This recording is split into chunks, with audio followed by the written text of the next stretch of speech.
Allah. Tapi puan sanggup spend RM28 tu? Serius sanggup? Ha. Assalamualaikum. Betul? Saya beli diamond, saya beli rantai. Tunjuk kata awak follow saya, mai saya nak tengok. Ni saya tengah tengok ni. Kalau tak follow ni, ni dapat tangkap peminat hardcore. Okey, satu bukti pertama dia follow, mai tengok. Beli apa masa tu? Rantai dengan cincin. Yang masa tu 1 million cikgu live. Okey, Kak ni cakap dia ada beli daripada live saya, barang-barang dan live saya.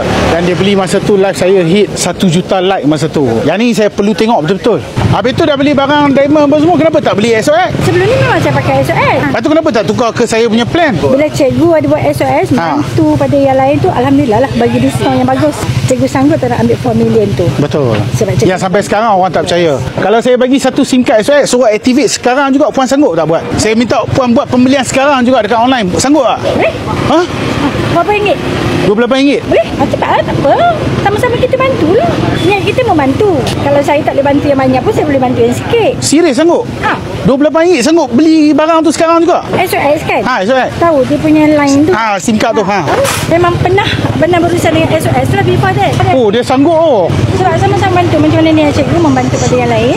Dan saya pun mungkin salah satu tu boleh juga membantu yang pada lain. Benda tu untuk sama-sama. Bagi saya tak ada duit yang banyak untuk membantu. Tapi walaupun sikit yang kita membantu tu, insyaAllah. Tapi puan sanggup spend RM28 tu untuk beli SIM card tu?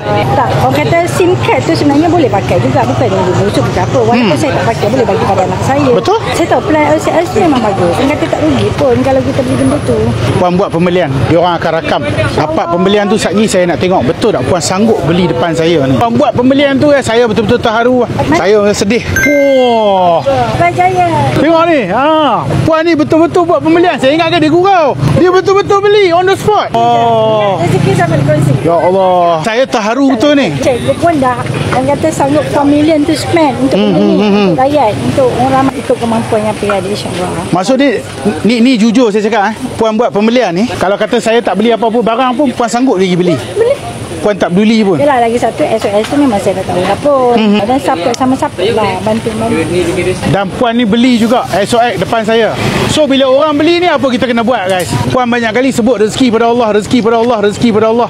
Hari ni Allah hantar saya ke gerai puan. Saya tak tahu saya nak datang gerai puan. Koyak plastik budak. Nah, ambil tablet satu. Nah, sekali dengan casing apa semua. Ni orang kata rezeki, nampak tak? Nah. Tengok tu. Betul tau ni. Saya tak buka plastik apa lagi ni. Nah, nampak. Saya niat tadi, ya Allah, siapa yang betul-betul tak ada kira dengan saya, sanggup beli apa saja, apa benda ni ke, dia support saya ke apa, pasti rezeki tu milik dia. Memang saya niat saya beli, saya kata saya mesti kena hadiah pada somebody. Boleh guna sambil-sambil berniaga, nanti nak buat accounting ke, nak main Angry Bird ke, ataupun nak buat konten ke apa ke, nah ada tablet free satu. Anak nak study pun boleh pakai. Saya cuma boleh doakan yang terbaik. Hanya Allah aja yang dapat balas lebih baik. Itu yang Cikgu Syahari membantu untuk semua orang. Saya macam nak nangis ni. Buat baik, jangan tunggu ada reward guys. Buat baik ni semua kerana Allah. Buat baik, tunggu ada reward. Bye-bye. Terima kasih banyak-banyak. Saya minta halalkanlah gulai ikan temenung tu. Saya pun minta halal juga lah. Tak apa. Memang niat saya halalkan. Memang tak ada masalah. Memang nak bagi je. Saya tak minta apa. Doa saya sihat je. Ya, doakan cikgu murah rezeki. Amin. Seperti air Zam-Zam yang tak pernah putus. Mana-mana pasal malam lagi, support lah. InsyaAllah saya akan pergi. Peniaga dekat di hati saya. Alright, take care. Thank you. Bye-bye. Ceras Bandar Tun Razak. Muah dan